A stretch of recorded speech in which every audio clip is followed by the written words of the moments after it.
Hello students. आज हम chemistry start करेंगे और हमारा पहला टॉपिक रहेगा state of matter. State of matter में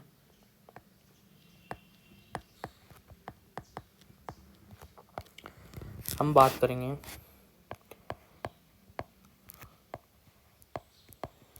गैस लॉ, दी गैस लॉस।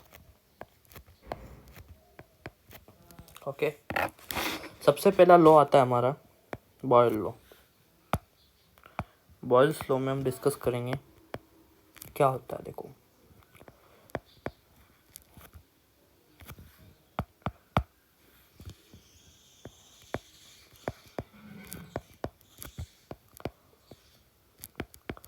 बॉयल्स लॉ क्या कहता है कि जो at constant temperature the pressure of fix atom of the gas various inversely with the volume. Okay, मैंने आपको डेफिनेशन सुना दी, एक बार और सुना देता हूँ। देखो सुनो, at constant temperature the pressure of fix amount of the number of the gas various inversely proportional with volume. अब इसका कहना क्या है, वो सिंपल भाषा में बात करते हैं तो ये कहता है कि भाई जैसे आदर्श गैस का फॉर्मूला किसी को पता है? आइडियल गैस का फॉर्मूला सबने सुना होगा, PV is equal to nRT। ठीक है, अब देखो इसका कहना क्या है कि पहली चीज़ तो क्या करो, कांस्टेंट करो टेम्परेचर को, T कर दो, T यानी लिख दो कांस्टेंट, लिख देता हूँ मैं टेम्परेचर वगैरह आपके लिए।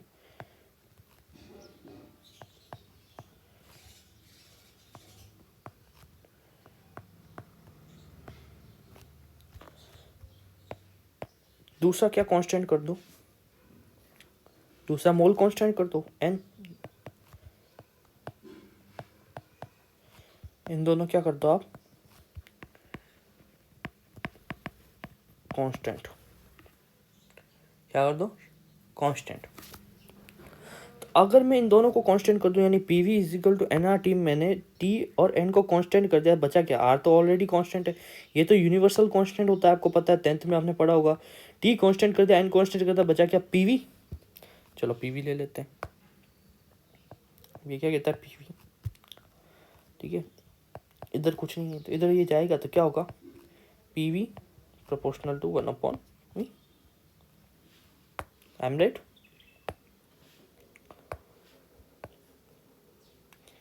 ये कहना चाहता है बॉयल्स लॉ। बॉयल्स लॉ क्या कह रहा है भाई साहब, सीधी सी बात है, एक कंटेनर है जिसमें मैंने जो है टेम्परेचर कांस्टेंट कर दिया, जैसे एज ए कंटेनर, इसमें टेम्परेचर कर दिया मैंने कांस्टेंट। ठीक है, प्रेशर जो मोल्स का है, जो अंदर मोल है, इनका प्रेशर भी, मोल भी कांस्टेंट कर दिया मैंने। तो अब जो मोल इस पे प्रेशर लगाएंगे, जो प्रेशर लग रहा है और वॉल्यूम कितना है इसका, उसके बीच में आप डिस्कशन करो। तो चलो करते हैं। इक्वेशन हमारे पास आ गई है,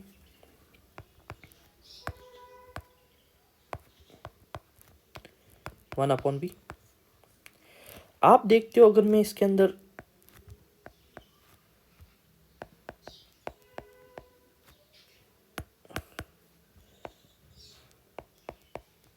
इसको ऐसे भी लिख सकता हूं भाई, इनवर्सली प्रोपोर्शनल हटा के मैं कांस्टेंट के रख लेता हूं, फिर इसको मैं ऐसे भी तो लिख सकता हूं, तो भी गलत नहीं। मैं अगर मैं इसको ऐसे लिख दूं तो तब मैं कहीं गलत हूं? नहीं, सिंपल। यहाँ तक सबको समझ में आया क्या हुआ, क्या है, प्रोपोर्शनल का कांस्टेंट है, जो मैंने सिंबल हटाया इसकी जगह एक कांस्टेंट रखना जरूरी है। वो कांस्टेंट क्या है, के। मोल जो है, ये मोल नहीं समझ में आया तो मोल का एक चैप्टर है, उसके अंदर हम इसको डिटेल में समझेंगे। तो अब मैं क्या कर रहा हूँ, मैं आपको एक चीज़ और पूछता हूँ। चलो,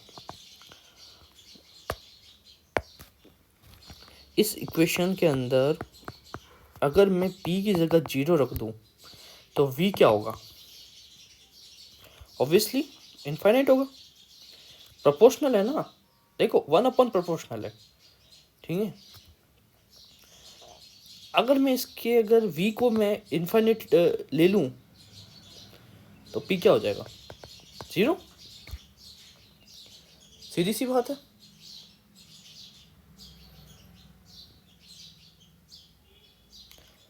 यही था। और अगर मैं p को इनफाइनाइट ले लूं तो v क्या हो जाएगा, 0, ठीक है। इतनी बेसिक मैथमेटिक्स नहीं आती तो आपको बेसिक मैथ्स करना होगा ज़रूरी, ठीक है। चलो आगे बढ़ते हैं।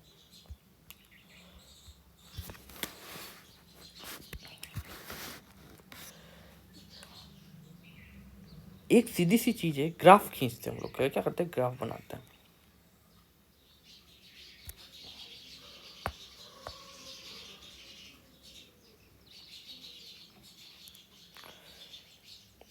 हम किसके बीच में ग्राफ बनाते हैं,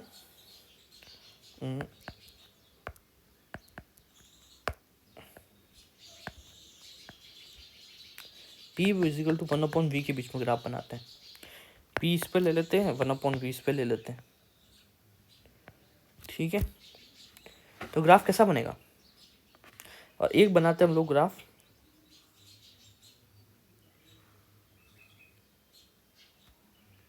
दो ग्राफ बना रहे हैं, ठीक है ना। इसको भी ऐसे कट कर देते हैं, ग्राफ वाला या देते नहीं सिस्टम इसमें, तो बता देता मैं आपको और अच्छे तरीके से। चलो ऐसे सही, एक ग्राफ हम इसके बीच में बनाते हैं और एक ग्राफ बनाते हैं p और v के बीच में। अब p और v के बीच में बनाते हैं तो p is proportional to 1/v, ये तो आप जानते हैं, इक्वेशन ये है। कहीं ना कहीं इक्वेशन ऐसे नहीं लग रही है आपको, 1/x, तो इसका ग्राफ कैसा बनता है, इस तरीके से बनेगा। ये दोनों आपस में टकराएंगे नहीं, ये थोड़ा ज़्यादा यहाँ कर्व हो गया, बट ये कर्व होता नहीं था, ये आगे जाके दोनों एक दूसरे से टकराएगी नहीं, याद रखना। चलो p/1/v के बीच में ग्राफ बनाते हैं। चलो p इजिकल टू 1/v के बीच में ग्राफ बनाते हैं। हमने क्या किया, मैंने आगे एक इक्वेशन लिखी थी, आपको पता होगा, तो ये इस तरीके से, ये वाली इक्वेशन देखी, उसको यहाँ नीचे ले लो, आई एम करेक्ट। अब मैं इसको ऐसे भी लिख सकता था, सॉरी ज़्यादा थोड़ा आड़ा चला गया।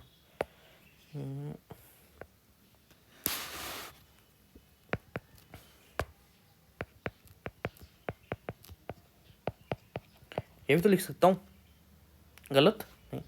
ये y, ये mx प्लस 0, तो स्लोप कैसा बनेगा, स्लोप बनेगा सीधा यहाँ से, पॉजिटिव स्लोप बनेगा, नेगेटिव तो बनेगा नहीं, यहाँ नेगेटिव कुछ है नहीं, पॉजिटिव स्लोप बना। कंप्लीट समझ में आई, ये टकराएंगी नहीं कहीं पर भी कुछ भी, ठीक है। ये वाली लाइन में जो v और p और v के बीच में जो ग्राफ है ये टकराएगी नहीं, ठीक है। अब तो जैसे पी वी इजिकल टू के हो गया, तो p1 v1 p2 v2 भी हो सकता है, सॉरी p1 p2 v2 भी हो सकता है। कैसे, देखो अगर मैं यहाँ से कोई ग्राफ खींचता हूँ, कलर चेंज कर दूँ, अच्छा लगे ना। देखो यहाँ से अगर मैं कोई ग्राफ खींचता हूँ, इसके ऊपर एक लाइन डाली, ये लाइन इसके ऊपर भी डाल दी, ये लाइन इस पर डाल दी, इस पर डाल दी, तो ये p1 हो गया, ये p2 हो गया, ये v1 हो गया, ये v2 हो गया, ठीक है। तो इजिकल टू रहेगा, दोनों बराबर रहेंगे, समान रहेंगे, ठीक है। चलो बढ़िया, तो आपने यहाँ तक कंप्लीट कर लिया, कोई दिक्कत आई, कोई दिक्कत नहीं, एज नॉर्मल। चलो अब डेंसिटी पे, उस पर कुछ बात कर लेते हैं, डेंसिटी पे बात करते हैं। चलो लिखो अगला,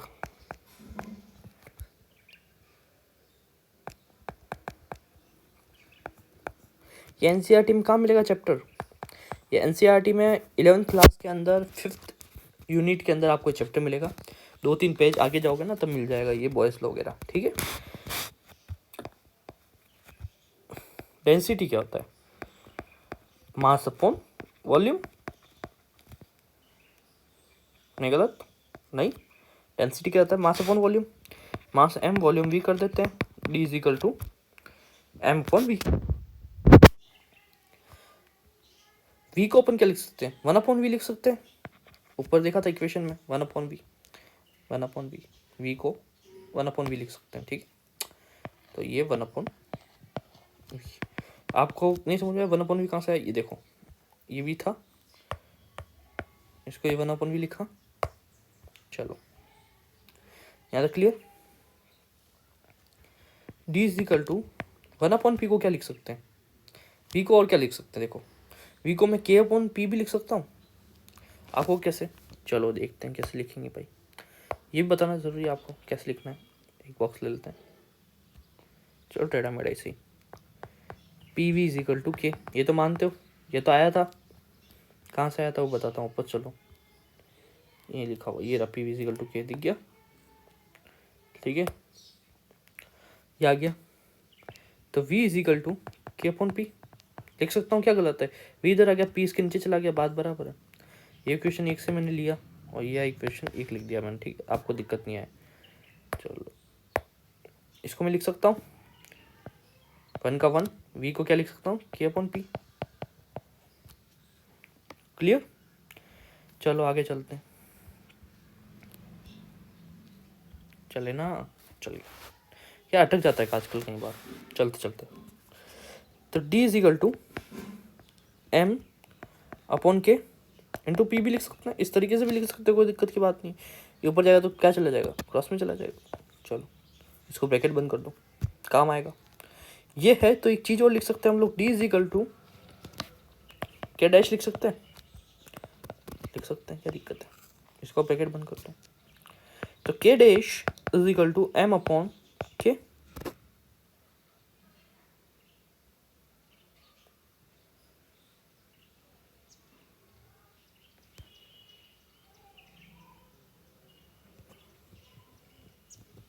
ओके, और d is equal to k dash, ये डेंसिटी का आ गया, ठीक है। n और t क्या है, कांस्टेंट है, याद रखना कांस्टेंट। चलो आगे चलते हैं, अब एक क्वेश्चन करते हैं, एनसीईआरटी का भी क्वेश्चन है ये, चलो क्वेश्चन करते हैं।